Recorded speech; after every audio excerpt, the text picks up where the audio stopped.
Bah, bonjour Agnès. Bonjour Camille. Et les garçons? Et les garçons? Ils sont pas là les garçons? Non, ils sont pas là, je peux pas les amener partout. Hein. Bah non. Première question basique, mais racontez-moi comment l'idée de cette collaboration est née.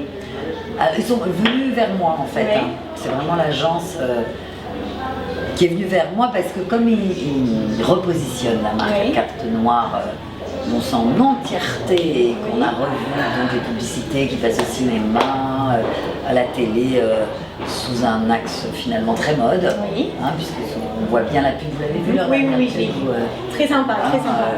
Très Alexander Wang à New York, en fait, ils se sont toutes battus pour avoir des t-shirts bradés, comme on pourrait le voir à une braderie Isabelle Marant, et un peu Diable s'habille en Prada, Exactement. et on a eu l'hypermarché hyper luxe Chanel aussi. Elle est enfin, super un la petit peu pub, toutes elle ces est idées, super, sympa. ouais, très bien. Donc en même temps elle est pop, elle est avec ces espèces de personnages un peu caricaturaux de mode, de la Cruella au petit assistant qui se fait martyriser, etc., etc.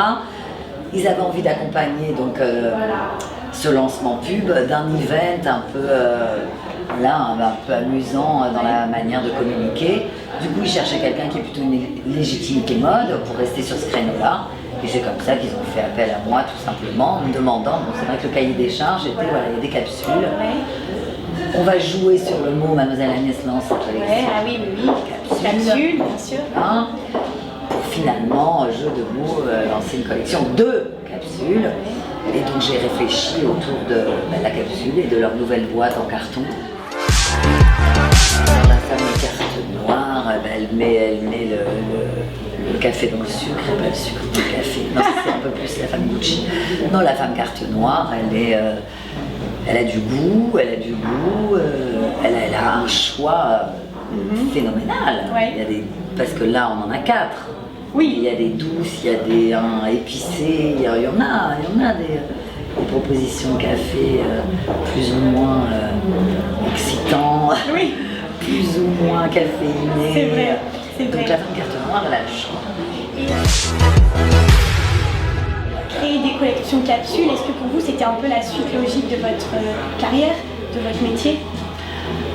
Alors disons aussi bien du prêt-à-porter que du café. Absolument, c'est s'ouvrir le champ des possibles et c'est plutôt l'idée des collaborations qui m'amuse beaucoup. J'aime bien l'idée de la collab parce que vous êtes dans un cadre assez précis déterminé par le client quand même. Hein. Bien sûr. Commode ou pas commode, mais c'est vrai que généralement il y a quand même un cahier des charges assez précis à respecter, l'univers d'une marque.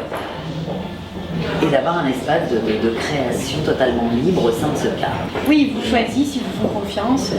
Oui, du coup après, pour le coup, j'ai envie de dire que vous avez carte blanche.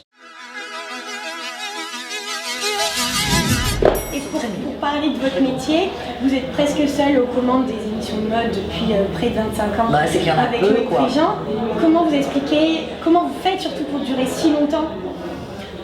C'est vrai qu'on n'a pas beaucoup de concurrence en télé. Pour le coup, je dis pas qu'on a le... Mais pour rester pionnière... Avec Elle Girl maintenant, cela dit, il se passe quelque chose. Mais pour rester quand même la référence, vous voyez. Il y a plein d'autres choses, mais on les connaît moins. L'expérience, Vous croyez? Non, mais je sais pas, bon, c'est vrai que j'ai quand même commencé à Canal+, c'était vraiment la chaîne de l'audace, de l'espièglerie, donc j'ai pu profiter d'un capital en fait acquis en plusieurs années. Après bon voilà, il y a tout le talent de Loïc aussi, comme les émissions sont rares, finalement on les attend, on les remarque aussi. Bon c'est vrai qu'aujourd'hui on est aussi un peu battu par tout ce qui est blog, il y a de tels réseaux maintenant qui peuvent diluer, dispatcher toutes les informations. Moi ça m'intéresse beaucoup. Qu'est-ce que vous pensez des blogs, des blogueuses comme moi et des réseaux sociaux? Je trouve que c'est une création de métier, donc c'est formidable. Et je pense que pour plein de jeunes qui à des moments de leur jeune âge se demandent qu'est-ce que je vais bien pouvoir faire pour gagner ma vie, c'est quand même un moyen assez rapide, étonnamment et assez fulgurant même pour parfois se faire un nom. Complètement. Et j'aime un peu la photo, moi j'aime la mode et j'aime écrire des petits billets d'humeur, moi j'aime faire du shopping et donner des conseils. Enfin, ça reste quand même à la portée finalement Bien sûr. de plein de... Ça permet d'accéder à des choses qu'on n'aurait d'accéder jamais fait à des sans rêves blog. même, c'est incroyable. Enfin, il y a des carrières d'ailleurs complètement hallucinantes. C'est vrai. Vous avez un souvenir mode d'enfance, votre premier souvenir mode, disons? Pas beaucoup parce qu'en fait, bon, j'étais coquette. Hein, si, après, moi, je vois plus une période 15-16 ans où finalement ma façon de me rebeller, au lieu d'être punk, je m'étais transformée en bourge de nuit. J'étais en trench avec petit foulard à la Hermès. Vous deviez être mignonne, cela dit, vous deviez être trop belle. Petites chaussures carrel avec ces petits rubans gros grains, un petit nœud sur les bourrons. Voilà, ma rébellion a été de me faire des looks. Vous deviez être adorable, comme ça. Nuit passée, j'imagine. C'est pas du gâteau. Je devais me rendre, Okay. ouais. Ouais, alors, dernière question, Mademoiselle Agnès en 3 mots. Puissante, délicate, intense. Et dans la vraie vie? Et dans la vraie vie, puissante, intense, Aussi délicate. Bien sûr.